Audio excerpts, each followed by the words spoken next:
Why do you have those bags? Where are you going, Agatha? I've already decided. I'm moving out. What? Now? You're leaving now? Where are you going? What? What has happened? Why are you moving out? I don't want to disturb anyone. I think Victor and I need to lead separate lives. Victor needs his freedom. I'm so upset. Not everyone has the same character. Elena, you're timid and shy. Victor's more reserved. Not everyone is sociable and outgoing like me. I'm too demanding. Now you're being dramatic. I don't fit in here. I'm leaving. I'm going to Betty's. Upset? Does it mean sad? Yes, a combination of sad and angry. Perhaps you didn't like the new furniture Victor bought while you were away. She said she liked the bookcase. Anyway, you're not moving out. Don't be ridiculous. Where will you leave? I'm going to stay with Betty for a few weeks. Then I'll decide. Are you two fighting? No. Well, we had an argument last night. You just have to respect other people's decisions more. That's all. You don't have to move out. I think Victor is saying you just have to give him more space, but you don't have to move house to do that. Agatha, it won't be the same without you here. It's just sometimes you're stubborn and selfish. But you're also very caring, loyal, generous, funny. Funny like fun. Humorous. I'm demanding and bossy too, right? Listen, you two. I think we all have to calm down. I don't understand all the words you're using, but insulting each other is not going to help. Victor, you have a lot to do, and I am sure you've been a little anxious recently. Sorry, Agatha. When I'm studying for exams, I become very nervous. This is an important time for me. See? Agatha, he's apologizing, and I'm sure he's going to be kind and understanding from now on.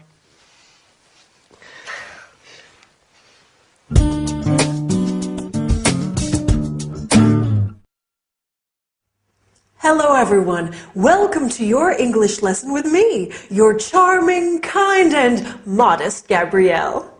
That is an important part of our lesson today, how to describe people's character and personality. That was the problem in our sitcom, wasn't it? Victor and Agatha's personalities are too different, and that makes for a very difficult living situation. So, as well as describing personality, we will also review the future tense, using will, going to, and the present continuous and the present simple, and study the expression have to in the future.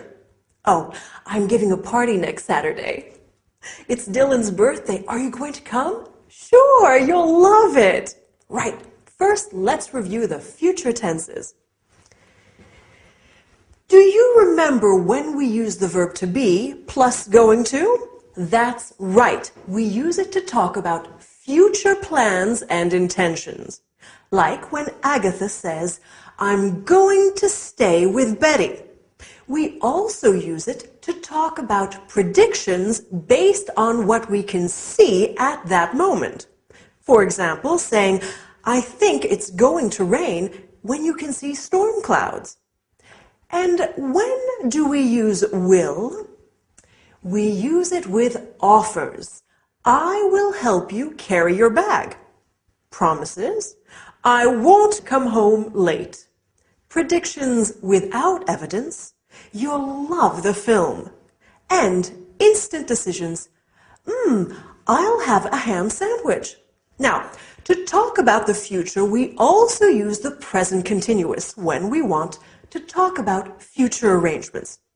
For example, if I say, I'm meeting my friends tonight, I am talking about something that I have arranged to do. He's flying to Rome tomorrow. We're playing volleyball in the morning. We can also use the present simple for fixed future arrangements. I start my Spanish course next week. It begins at 9 o'clock. Wow, there are a lot of ways to talk about the future. Can you remember them all? Don't worry, you will. That's a promise. If we want to say that someone has to do something in the future, we use the expression will have to. For example, if you want to speak English well, you will have to study hard. If I want to buy a new car, I will have to save lots of money. Will have to stays the same in all persons. So we can also say, if Dylan wants me to cook dinner, he will have to wash the dishes. Okay, for his birthday I'll do everything. Now, let's look at some ways that we can talk about character and personality. As I said before, I think I am charming, kind, and definitely modest. How about you? Are you timid and shy like Elena, or reserved like Victor? Or maybe you are like Agatha, sociable, loyal, and generous, but also stubborn, selfish, and demanding. My Dylan is such a sweet and caring man, but he can also be very moody at times. Lady Coco is loving and affectionate when she wants food, but she can be quite aggressive if I try to give her a bath. It's not easy being a mom. Speaking of which, I think it's bath time now for my little kitty cat. Wish me luck. See you next time. Bye.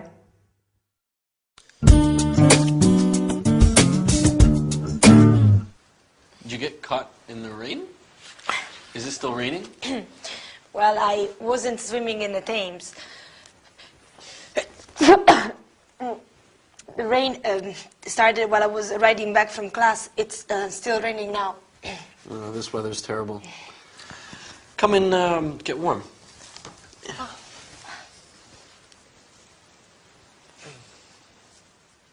There you go. Is Agatha home? No, she was on her way to yoga when I came back from class. I hope you're not coming down with a cold. Your hair's still wet. There, pass me the towel. I'll dry it for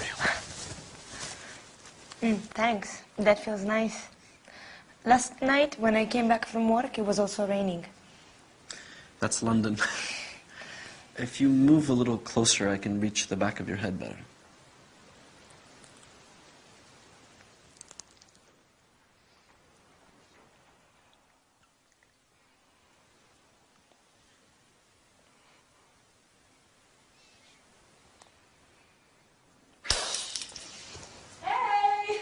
It's just me. Are you okay? All's well. It's just the vase near the door, that's all. Oh. I have to make a phone call. I'll do it from the other room so I don't disturb you two there studying. You don't have to. We can go upstairs. I can go to my bedroom, and Elena is better off drying her hair in the bathroom. Yes, of course.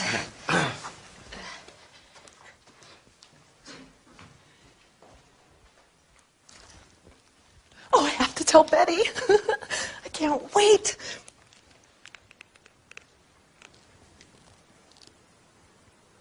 Good morning. May I speak to Betty Summers, please? Betty, you'll never guess. Betty? Oops. Sorry, wrong Betty. Could you put me through to Betty Summers, please? She works in the accounts department on the second floor, extension 566. Yes, I'll hold. Thanks. Betty, you'll never guess what my little brother was doing when I came home. He was sitting on the sofa kissing Elena. No, they were definitely kissing. It wasn't just a quick kiss. They were kissing when I arrived home.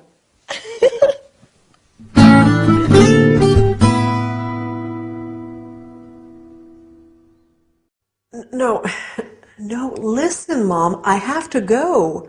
My lesson is starting. I'll call you back tonight. Bye. Sorry about that. My mom loves talking on the phone. It's sometimes difficult to get her to stop. Well, how about the sitcom today? It was getting pretty steamy on the sofa, wasn't it? Anyway, let's look at what we are going to study today. First, we will look at the past continuous. For example, I was walking. You were dancing. Then we will look at some prepositions of place and movement, such as in, on, at, and by. Then finally, we will learn some language used on the telephone. Okay? Let's get started.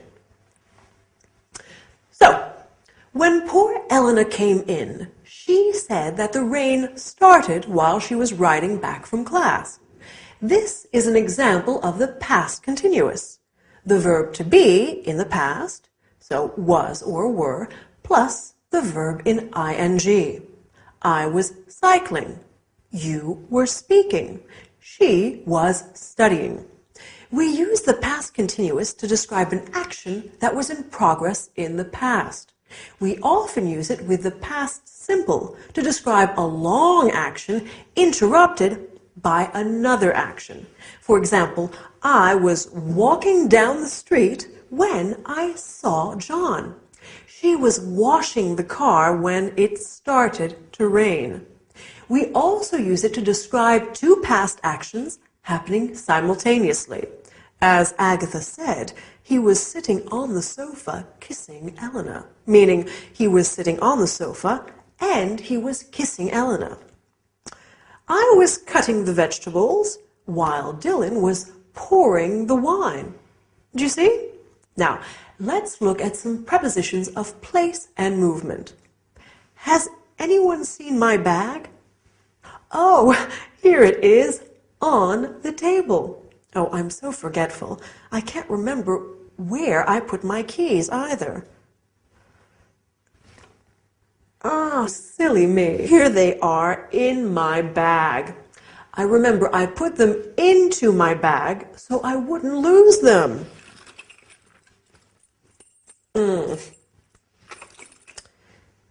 And my glasses? Where are they? Ah, they are in here too. I think I'll take them out of the bag so they don't get broken. Maybe I'll put them onto my head. For safekeeping. That's better. Now, after the lesson, I'm meeting my friend Jade for coffee. I'm meeting her at the flower shop on the high street by the park. I hope I remember. You know what I'm like.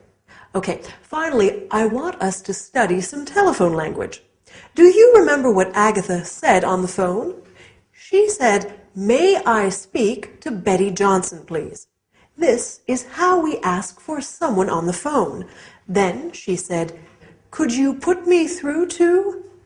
This is what we say when we are talking to a secretary or receptionist of a business and want to talk to someone specific.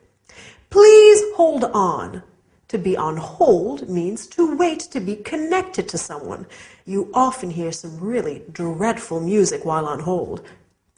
We also have some important phrasal verbs in the English telephone language.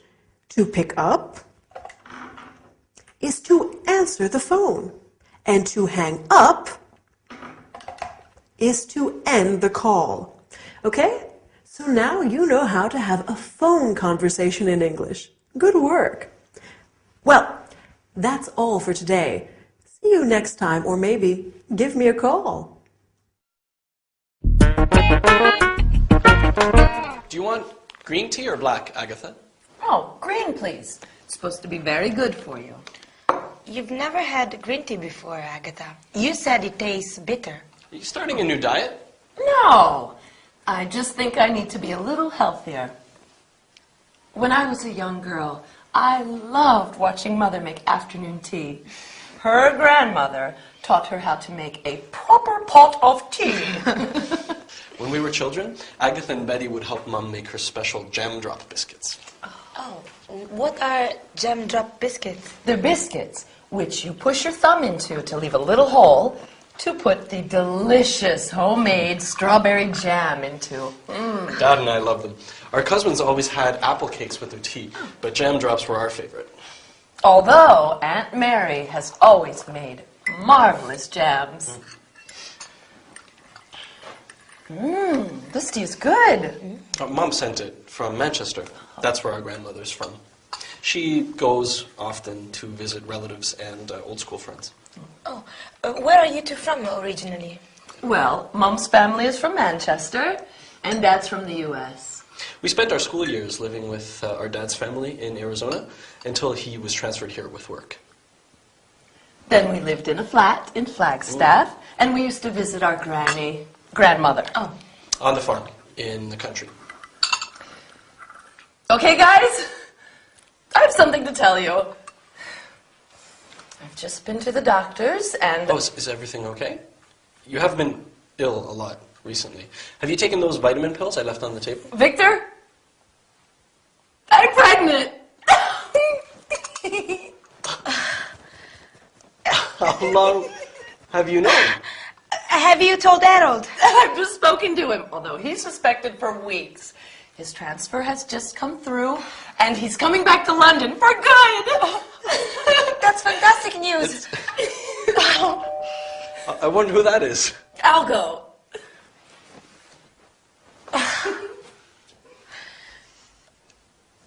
Harold! Oh, what a surprise!